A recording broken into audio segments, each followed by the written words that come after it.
हुई थी। इख्तिदार की जंग अलग है, लेकिन इंसाफ देना अलग है। कोई भी मुस्लिम बादशाह और मुगलिया सल्तनत वाले अंग्रेजा लूट ले गए, उनके बारे में बोलने तैयार नहीं। भगत सिंह को फांसी पर चढ़ाए, उनके बारे में बोलने तैयार नहीं। जो हिंदुस्तान में रह के हिंदुस्तान को बनाए, हिंदुस्तान की निशानी दिए, ये ताजमहल, ये लाल किला, ये कुतुब मीनार, शेरशाह सूरी का जो दिल्ली तरफ गेट, ये सब डेवलपमेंट मुगलों का है। तो इससे क्यों नहीं बीजेपी वाले तस्लीम करते हैं?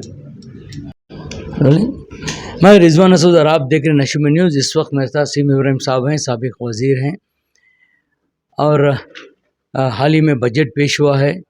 बहुत मसले हैं, कौम के वक्फ बोर्ड का हो या औरंगज़ेब की मज़ार का हो, इसके बारे में सब अभी 4700 करोड़ का बजट पेश किया सिद्धरामैया ने। पिछली बार जब आप नशेमन से बात किए तो आपने कहा कि मैं सिद्धरामैया से मिला हूँ, 10,000 करोड़ का मैं बजट कौम के लिए पूछा हूँ। 4700 करोड़, क्या आप इससे खुश हैं? नहीं, मैं इससे मुतमईन नहीं हूँ। कांग्रेस पार्टी के मैनिफेस्टो में 10,000 करोड़ देते हैं बोल के, आपके मैनिफेस्टो को इम्प्लीमेंट करो, नंबर 1। और वो पैसा इस्तेमाल कैसा करना, इसकी स्कीम बनाओ। स्कीम बना के जो है वो पैसे को उस चीज के तहत इस्तेमाल करो, ताकि वो पैसा सही जगह पे लगे और सही हाथों में पहुंचे। हमारे जो भी एमएलएज हैं और मिनिस्टर जो भी हैं असेंबली में, उन्होंने शुक्रिया करें हैं सीएम का। कल रिजवान अरशद भी हो, नशीमन से बात करते हुए हो, या नज़ीर अहमद हो, उन्होंने कहा है कि यह बहुत अच्छा बजट है, मुसलमान कौम के लिए बहुत अच्छा बजट है, वफ़ के लिए है, एजुकेशन बजट है। तो आप क्यों नाराज़ हैं इससे? वह वजह क्या आप कांग्रेस में नहीं हैं इसलिए नाराज़ हैं, क्या आप वाकई में नाराज़ हैं? मैं बिल्कुल नाराज नहीं हूँ। नाखुश इसलिए हूँ कि तो आप बोले सो नहीं करे। अब उन्होंने खुश है, हर मर्द अपनी बीवी के साथ खुश रहता, नाराज रहता क्या? उनका निकाह उनके साथ हुआ है, उन्हें खुश है। लेकिन मैं जो बोल रहा हूँ, जो आप वादा किए हैं वो उसे पूरा करो, बस उतना ही है। इतने बजट को भी बीजेपी ने बहुत हंगामा उठाया है, हलाल बजट कहा है, मुस्लिम लीग बजट कहा है, और हंगामा हुआ है। तो अगर देखा गया तो पूरे 4 लाख करोड़ का बजट में 1% का हिसाब से देखें तो 4,000 हुआ है, तो 1% ही आया है। तो बीजेपी ये कह रही है ना, इसके बारे में आप क्या कह रहे हैं कि ये मुसलमान बजट है, मुसलमान अपीजमेंट है, और एक जिहादी बजट है, हलाल बजट है? इनको बीजेपी वालों ये पहले से भी कहते हैं, आज भी कहते हैं, इनको परवाह मत करना। इनको देके ना आपको आवाम जीते ही, आप जीते, गवर्नमेंट आपकी बने, क्या बीजेपी वाले आपको जीते? नहीं। अब आवाम के वोट से आए हैं तो आवाम के भलाई के लिए आप फैसला करो। बीजेपी वो बोलती, बीजेपी ये बोलती, वो बोलते चुनो, उनका काम ही बोलना। जब येडियुरप्पा 2,300 करोड़ दिया जब वो सीएम था, हाँ, हज कमेटी को 70 करोड़ रुपए दिए, दिए, हाँ। तो उसके बारे में आप क्यों मुस्लिम लीडर्स नहीं नहीं नहीं, वही तो बोल रहा हूँ ना। देखिए, येडियुरप्पा को मैं कभी क्रिमिनल बोला नहीं, बीजेपी के बहुत सारे लोग बोले, लेकिन आज तक येडियुरप्पा इसके खिलाफ एक बात नहीं बोला। ये चीज हम बीजेपी वाले उन्हें जिंदा रहने के वास्ते बोलना चाहिए। अब रिजर्वेशन के बारे में भी बहुत हंगामा हुआ है। मुझे याद है कि 1995 में जब आप सिविल एविएशन मिनिस्टर थे और देवे गौड़ा वज़ीर आज़म थे तो 4% रिजर्वेशन हुआ था। उसके बाद अच्छा चल रहा था। बीच में बसवराज बोम्मई आकर पिछले साल इस रिजर्वेशन के बारे में उठाकर एक कंट्रोवर्सी ले आई। इसके बारे तो में आप कांग्रेस गवर्नमेंट है, हाई कोर्ट में जाएं, एफिडेविट डालें,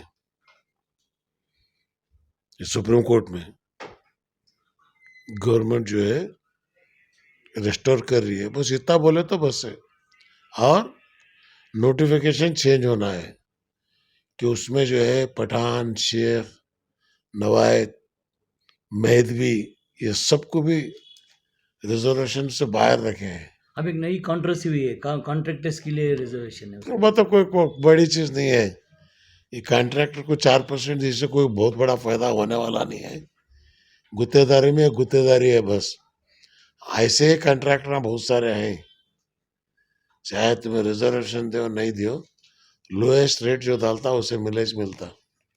हाल ही में वक्फ बोर्ड का चेयरमैन का इंतखाब हुआ है और गुलबर्गा के अली साहब शाहनजीन दरगाह के चेयरमैन इलेक्ट हुए हैं।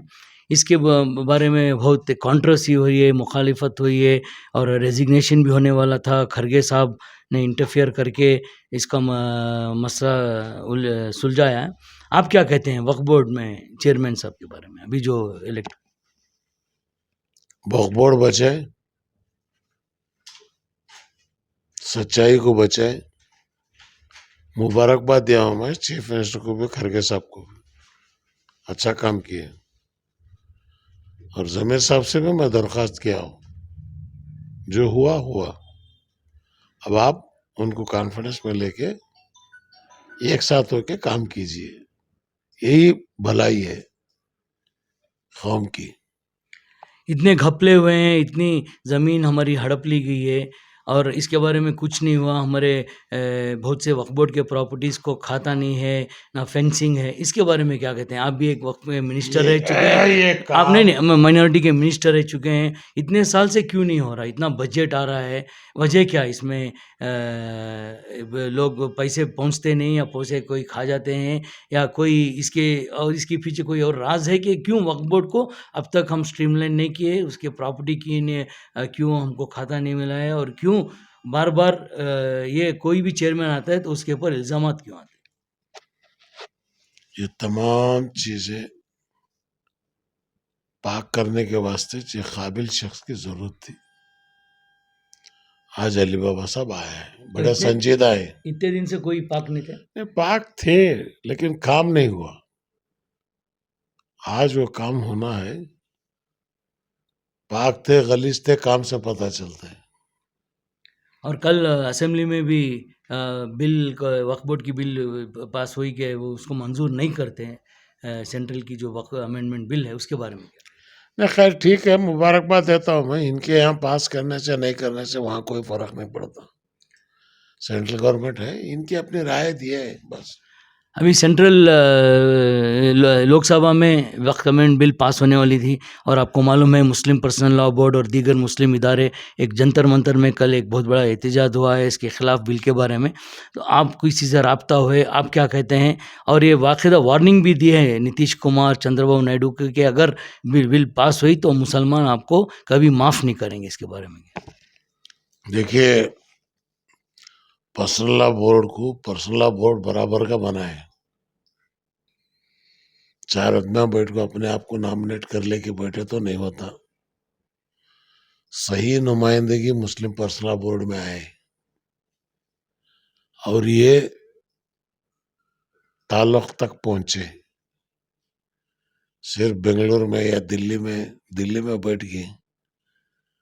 जिस वक्त अली मियां नदवी रहमतुल्लाह अलैह ख्वाजा मुजाहिदुल इस्लाम थे, उस वक्त का जो मियार था पर्सनल बोर्ड का वो होना चाहिए।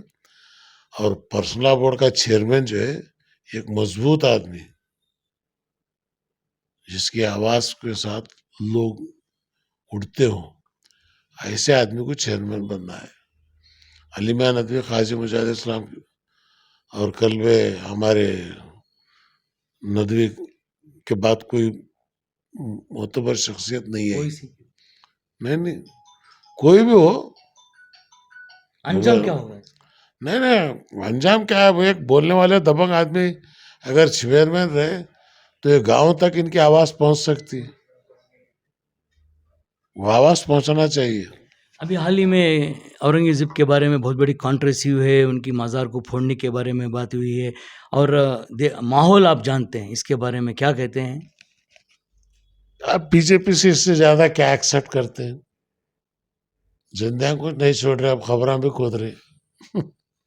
तो इसलिए इससे कोई फर्क नहीं पड़ता। वो खबर खोदने की तो बात उसके करीब तक जा नहीं सकती है। हुकूमत का फर्ज होता है उसकी हिफाजत करना। महाराष्ट्र गवर्नमेंट कर रही है। अभी हाल ही में पिछले टाइम भी जब मुझे बात किए तो आप कहा कि एक टूर कर रहे हैं और एक एक नई पार्टी लॉन्च करने की कोशिश कर रहे हैं। ऑलरेडी बातचीत शुरू हो गई। इब्राहिम साहब अगर जो पार्टी फॉर्म करते हैं वो किसी की बी टीम होने वाली है या सी टीम होने वाली है, इसके बारे में? न मैं सी टीम बी टीम मैं खुद कैप्टन हूँ। मुझे टीम बनाना भी आता है, टीम को लेके आगे चलाना भी आता है।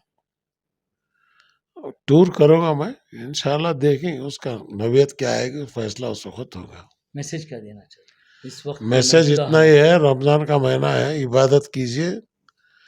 वक्फ बोर्ड का एक मसला हल हुआ है, अब आगे जो है रिजर्वेशन के लिए, बजट के लिए और कौमी एकजुटती के लिए जद्दोजहद करना है।